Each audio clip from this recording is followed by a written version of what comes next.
not that long ago, like 2.5, 3 weeks ago. I believe I'm in New York, and I get a text message from the very funny comedian Jim Gaffigan, and it says, "Can I call you?"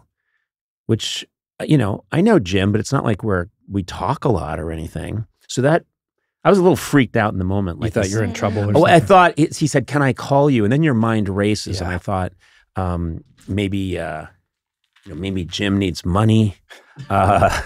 What's going on? Did I do something?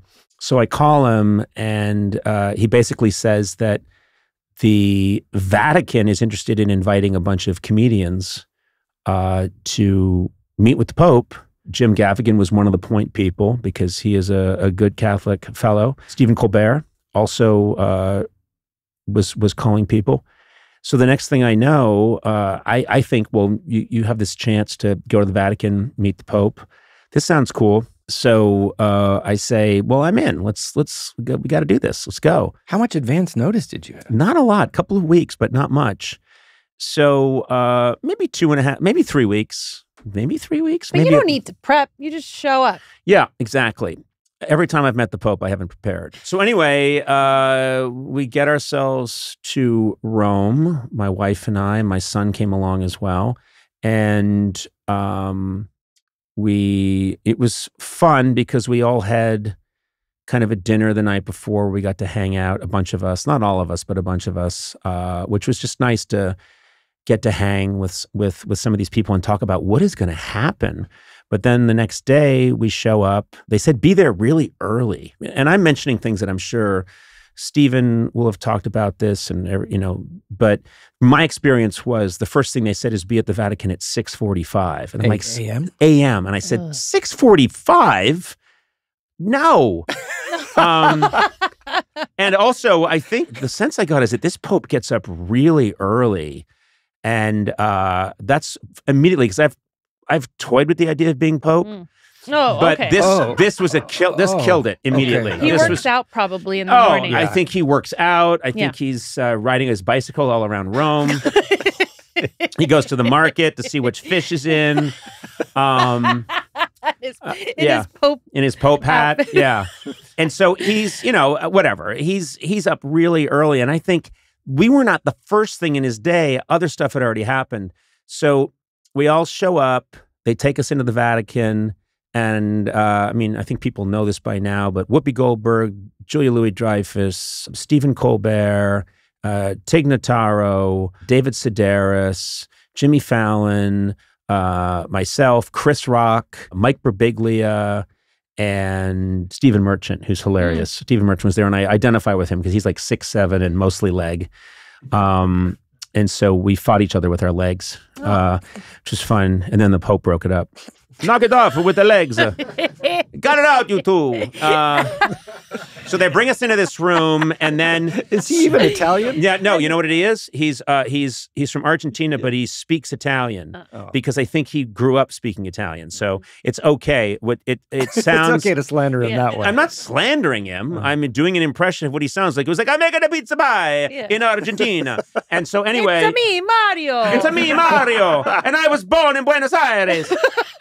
The Swiss guards come in. That was the craziest thing. Swiss guards come in wearing these multi-colored uniforms that you've seen, yellow and purple, and they do this whole choreographed thing, which I don't think was taped or anything, where they have these long. And of course, Colbert knew the name. He's so Catholic. Is it a halberd or a yes, pike? halberd. Yeah. I didn't know the name. And he was like, well, of course they've got their halberts. And I was like, how did you know that? I thought a halbert was a nut you could eat. And that's a filbert. Anyway, they come in and they do this whole choreographed thing with their halberts, these basically long sticks that have like an axe head at the end. And then all these dignitaries come in and you're looking at some people are wearing these really elaborate costumes, and there are people with vestments, and there are people that are wearing all kinds of metallic. There's all these chains around their neck. One guy looked like a sommelier.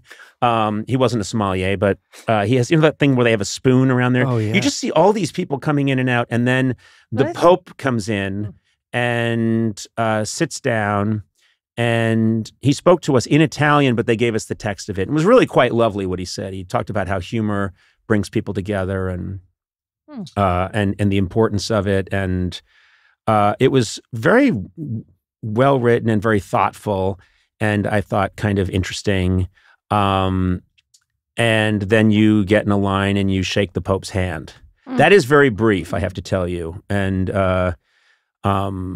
there's no moment, I never had any illusions about this, but there might have been the occasional celebrity there, comedian who thought the Pope will go like, now you, he might know Whoopi, I think, from Sister Act. Oh, right.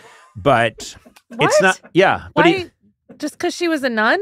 I think, and also Whoopi's so iconic. She's been around for a long time, but I don't think, not for a second did I ever think he's going to go like, Conan, it's a good to see you.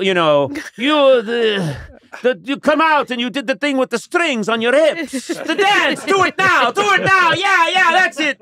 I never thought. And so it's a quick handshake. What, did you guys exchange any words? I thought I saw footage of you saying something to him. I said to him, it's called Conan O'Brien Needs a Friend, and you can get it. You're going to love Matt and Sona. Yeah. I'm already a fan of them. Yeah. And, and I said, if it's not Miller Lite, Nice. Yeah, I did. I mentioned Miller Lite really quickly, and he went, it's good. It's not so filling, but it tastes great. 74 calories or 94 calories. Yeah. He said, is it 94 calories? I said, yeah, that's all it is. And then the Pope said, this is a quote. You can see he's talking, he gets really animated at one point. He goes, and I'm hanging out with my fellas, my guys. And we're sitting around and we're shooting the shit, And I went, yeah. And people were saying, and he said, Your Holiness, maybe you should move. And he's like, no. It's finally, I'm talking to a guy about Miller time. But I'm heading with my guys, and you crack open a cold one, and it's like, what is it, 90? I'm gonna guess it's like 94 calories. And I went, geez, that's really. And he's like, if it's not Miller, I don't want it. It's a lot of shit. What am I gonna have? Some other competing beer? No. And I'm like, you're starting to sound like Triumph the Instant Comic Dog. And he went, yes, good, you suck. So anyway, then you move on. And then I hope he doesn't get mad at me for saying this, but I thought it was just a very cool moment. We sit down, but there's comics from all over the world, and there's a lot of people still filing up. And it's like our moment's over, and there's a long line, and so we're all sitting there, and Chris Rock is sitting right in front of me. And I noticed that he has these little earbuds in.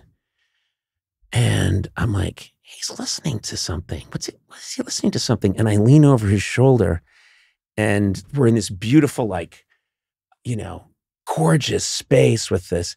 I don't know if it's from the 1500s or the 1600s, and it's just like filled with these gorgeous murals, and everyone's wearing these elaborate costumes, and we've just had we're meeting this man who's the, leader of this very massive church all over the world, and you're thinking about all the significance of it. And I lean over and I look at Chris is holding his iPhone in his lap, and I see that he's listening to the soundtrack to Straight Outta Compton. I'm not kidding. And so I nudge him, and he looks at me, and I point down, being like, really? And he takes one earbud out and he goes, I like the juxtaposition. Yeah, I do too. Between being here and listening to the Straight Outta Compton soundtrack. And I'm like, that's cool. I like that. So how do you think that they chose, was there 100 precisely? Or how many people got to go? How many comics? Was there a committee that decided who these people would be? I don't know how it all worked. I don't know much. I know that I believe when I looked at the final list, from America, I don't know how many of us there were, but maybe 15 from America, something like that. You look at the list, and I don't know how they came up with those names. I have no idea. People's Choice Awards. Exactly. Pontiff's Choice Awards. Yeah, Pontiff's Choice Awards. But you look at the list, and then you'd be like, England, it was only Stephen Merchant, I believe. Oh. And you're like, huh. So there were people who weren't there. I don't know it's because they were asked but couldn't come, or who knows? I don't know. But then you look at the different countries, and there were people from Germany. I know this is a comedian from Switzerland, and this is a comedian from, and then Italy, tons of comics from Italy. But I have to say, I was raised very Catholic, and my parents are very Catholic, and so there was a lot of, meaning in going to the Vatican. And I did they give you a rosary that's blessed by the Pope, which I'm going to give to my mom. Oh. Well, I won't give her the actual one. It's going to sell it to her. Yeah. No, what I was going to do is I'm going to keep the real one and say this was blessed by the Pope. Oh, man. But I have to say, one of the most meaningful things to me was meeting all these comedians from around the world. Some of them are stand-ups, some of them are talk show hosts, some of them are improvisers. And I loved that because there was something sweet about it. Like, we're all in this kooky, I don't know, we're all in this weird profession. We've all got something wrong with us, I'm sure. And we were all together in this beautiful room. And so I took a lot of selfies with people from different countries and met a lot of comedians from all over the globe. And I thought, oh, this might be the part of this that is getting to me the most, which I thought that was really neat. And there were people that were saying, like, say hi to Sona and Matt. And I'm like, what? Who? Because I'm always... The Pope? No, not the Pope. Yeah. No, the Pope was like, tell Sona and Matt, it's Miller time! I'm like, please, Pontiff, can we let this go? No, it's just that it doesn't fill you up.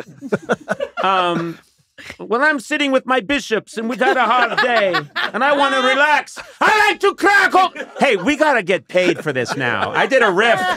Man, they're getting this for free. But anyway, it was remarkable. It was kind of a remarkable thing. And I have to say, in my career, my favorite thing is when I just pop up places I shouldn't be. And this was definitely a place I shouldn't be. And I'm always looking for those moments where, there's, like, a couple of years ago when I was asked to do something for the Nobel Committee, like some kind of show.